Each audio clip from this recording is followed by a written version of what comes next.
আপনি কি ভাবেন চিংড়ি মাছে অ্যালার্জি, মসুরির ডাল, গরুর মাংস? ঠিক আছে, এগুলোতে অ্যালার্জি আছে। কিন্তু আমাদের সমাজে এক শ্রেণীর মানুষ আছে যে তাদের কথায় এত বেশি অ্যালার্জি, মনে করেন যে আপনার পাশের মানুষটাকে একেবারে ভাজা ভাজা করে ফেলবে।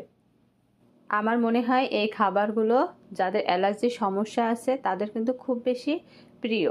আর এই খাবারগুলোই কিন্তু খাওয়া যায় না। আর এই খাবারগুলো যখন সামনে পড়ে তখন কিন্তু আর লোভ সামলানো যায় না। সেম আমাদের একই অবস্থা হয় মানুষের ক্ষেত্রে। যে মানুষগুলো আপনার অ্যালার্জির মূল কারণ, আর আমরা কি করি, সেই অ্যালার্জিযুক্ত মানুষের কাছেই বেশি থাকতে পছন্দ করি, তাই না?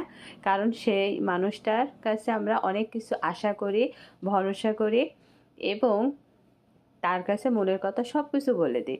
আর যখন আপনার বলা পুরো কমপ্লিট হয়ে যাবে সে কিন্তু সুন্দরভাবে শুনবে। শোনার পর কিছুদিন ওয়েট করেন, দেখেন কিভাবে আপনাকে চুলকানি দেয়।